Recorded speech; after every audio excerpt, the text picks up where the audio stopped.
नमस्कार। आज हम एक बहुत ही अनोखे और शक्तिशाली पूजा स्थल की गहराई में उतर रहे हैं। ये है झारखंड के रामगढ़ जिले में राजारप्पा का छिन्नमस्तिका मंदिर। नमस्कार। हाँ, ये जगह वाकई बहुत खास है। मतलब इसका नाम सुनते ही या सोचते ही मन में वो एक बहुत ही तीव्र छवि आती है ना? बिल्कुल, एक देवी जिनका अपना ही सिर कटा हुआ है। ये सुनने में ही थोड़ा चौंकाने वाला लगता है। हाँ, और इसीलिए इतना रहस्यमयी भी है। पर ये सिर्फ एक डरावनी या चौंकाने वाली छवि नहीं है। इसके पीछे बहुत गहरे मतलब है, दार्शनिक पहलू हैं। सही कहा। तो आज हम यही कोशिश करेंगे कि इस प्रसिद्ध शक्तिपीठ की क्या खासियत है, देवी का ये अनोखा रूप क्या कहता है, यहाँ की जो आध्यात्मिक ऊर्जा है और इसका जो तांत्रिक करेक्शन है उसे समझें। हमारे पास जो जानकारी है उसके आधार पर। बिल्कुल। तो शुरू कहाँ से करें? लोकेशन से? हाँ, वहीं से शुरू करते हैं। ये राजरप्पा है कहाँ और इसकी लोकेशन क्यों खास है? तो जैसा आपने बताया, ये झारखंड के रामगढ़ जिले में है, राजरप्पा नाम की जगह। और इसकी लोकेशन मतलब भौगोलिक रूप से बहुत महत्वपूर्ण है। ये दामोदर और भैरवी नदी, जिसे भेड़ा नदी भी कहते हैं, उनके संगम पर है। अच्छा। संगम तो वैसे भी पवित्र माने जाते हैं, हाँ, बिल्कुल। पर इस संगम को तांत्रिक ऊर्जा और शुद्धिकरण के लिए बहुत ही खास माना जाता है। यहाँ तक कि जो मंदिर की बनावट है, आर्किटेक्चर, वो भी कहते हैं तांत्रिक शैली में है। तांत्रिक शैली ये आम मंदिरों से कैसे अलग होती है? मतलब कुछ खास डिजाइन होता है? हाँ, मतलब इसमें प्रतीकों पर, ज्यामिति पर, ऊर्जा के प्रवाह पर ज्यादा ध्यान दिया जाता है। ऐसी बनावट जो साधना में, ध्यान में मदद करे। खैर, अब देवी पर आते हैं। छिन्नमस्ता। छिन्नमस्ता नाम का मतलब ही है जिनका मस्तक कटा हुआ है। एकदम सही। और ये 10 महाविद्याओं में से एक है। शक्ति का एक बहुत ही प्रचंड उग्र रूप। 10 महाविद्याएं, ये देवी के 10 खास रूप हैं, है ना? ज्ञान देने वाले। हाँ, बिल्कुल। देवी के 10 विशेष स्वरूप जो अलग अलग तरह का ज्ञान और शक्ति देते हैं। छिन्नमस्ता उनमें से एक है, जो जीवन की थोड़ी कठोर सच्चाइयों से रूबरू कराती हैं। पर सबसे ज्यादा ध्यान खींचती है इनकी मूर्ति। हाँ, वो मूर्ति तो असाधारण है। हमारे स्रोतों में उसका जिक्र है कि देवी कामदेव और रति के ऊपर खड़ी हैं। इसका क्या मतलब है? ये बहुत शक्तिशाली प्रतीक है। देखिए, कामदेव मतलब इच्छा, वासना। रति मतलब शारीरिक सुख, आनंद।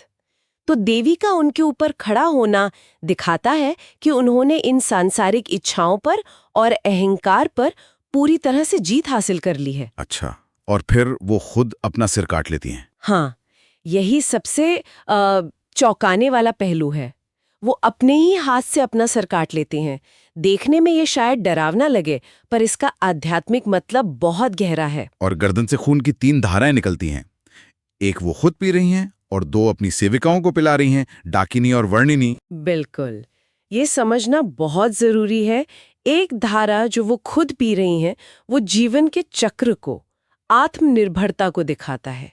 और बाकी 2 धाराएं जो अपनी सेविकाओं, डाकिनी और वर्णिनी को पिला रही हैं, हाँ। वो दिखाता है कि जीवन ऊर्जा सिर्फ अपने लिए नहीं है, उसे दूसरों के पोषण के लिए, उनकी जरूरत पूरी करने के लिए भी देना होता है। ये एक तरह का दिव्य बलिदान है, जीवन देना और लेना दोनों का प्रतीक। तो ये जीवन, मृत्यु, आत्म बलिदान, परिवर्तन, जीवन शक्ति, उर्वरता, अहंकार का नाश, ये सब कुछ एक ही मूर्ति में है। हाँ, बिल्कुल। ये सारे गहरे विचार एक ही स्वरूप में समाये हुए हैं, इसीलिए ये इतनी शक्तिशाली मानी जाती हैं। क्या इसके पीछे कोई कहानी भी है? देवी महात्म्य का जिक्र आया था, हमारे पास जानकारी है उसमें। हाँ, मार्कंडेय पुराण के देवी महात्म्य में एक कहानी आती है। कहते हैं कि एक बार देवी अपनी 2 सहेलियों, डाकिनी और वर्णिनी, के साथ मंदाकिनी नदी में नहा रही थीं। नहाने के बाद उनकी सहेलियों को बहुत तेज भूख लगी। भूख से वो बेहाल होने लगीं। जब देवी ने देखा कि आसपास कुछ खाने को नहीं है और उनकी सहेलियां बहुत ज्यादा व्याकुल हैं, तो उन्होंने बिना सोचे अपना खड्ग निकाला और अपना सिर काट लिया। खून की 3 धाराएं निकली। एक से उन्होंने खुद पिया और 2 से अपनी सहेलियों की भूख मिटाई। ये दिखाता है परम निस्वार्थता, दूसरों के लिए खुद को दे देना। वाह, ये कहानी तो देवी के इस रूप को बिल्कुल ही अलग रोशनी में दिखाती है। शायद इसी वजह से ये तांत्रिक साधना का इतना बड़ा केंद्र माना जाता है। निश्चित रूप से तांत्रिक साधकों के लिए ये जगह बहुत बहुत महत्वपूर्ण है, खासकर पर नवरात्रि में, काली पूजा के समय या फिर सूर्य या चंद्र ग्रहण के दौरान। हाँ। माना जाता है कि यहाँ की ऊर्जा अपने चरम पर होती है और साधक यहाँ आते हैं सिद्धियां पाने के लिए, कठोर तपस्या और अनुष्ठान करते हैं। ये भी कहते हैं कि यहाँ का माहौल कुंडलिनी जागरण में मदद करता है। ये कुंडलिनी जागरण क्या चीज है, आसान शब्दों में? ये जागरण का मतलब है उस सोई हुई शक्ति को जगाकर ऊपर की ओर उठाना, अपने मस्तिष्क तक, जिससे चेतना का विस्तार होता है। अच्छा। हाँ, माना जाता है कि ये आत्मानुशासन और गहरे आंतरिक बदलाव की प्रक्रिया है, और राजप्पा का जो पूरा वातावरण है वो इसमें सहायक होता है। यहाँ एक और पहलू है जिस पर थोड़ी बात करनी चाहिए। जी पशु बलि। हमारे स्रोतों में इसका जिक्र है, हालांकि ये थोड़ा विवादास्पद विषय भी है। हाँ, जानकारी के मुताबिक कुछ भक्त यहाँ खासकर काली पूजा जैसे मौकों पर बकरे की बलि देते हैं। हम बस ये बता रहे हैं जैसा स्रोतों में लिखा है, इस पर कोई अपना मत नहीं दे रहे हैं। बिल्कुल। इसका कोई प्रतीकात्मक मतलब भी बताया जाता है? हाँ, इसका प्रतीकात्मक अर्थ ये लिया जाता है कि भक्त अपने तमस को देवी को अर्पित कर रहा है।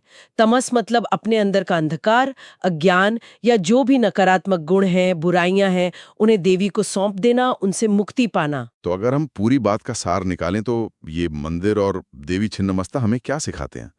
किन मुख्य बातों की ओर इशारा करते हैं? देखिए, कई गहरे संदेश हैं इसमें। सबसे पहला तो वही दूसरों के लिए खुद को अर्पित कर देना, आत्म बलिदान। फिर अपनी इच्छाओं पर, अपने अहंकार पर नियंत्रण पाना। सृष्टि और विनाश के बीच जो संतुलन है उसे समझना, ये नारी शक्ति का एक छिपा हुआ, रहस्यमय लेकिन बहुत ही उग्र और शक्तिशाली रूप है।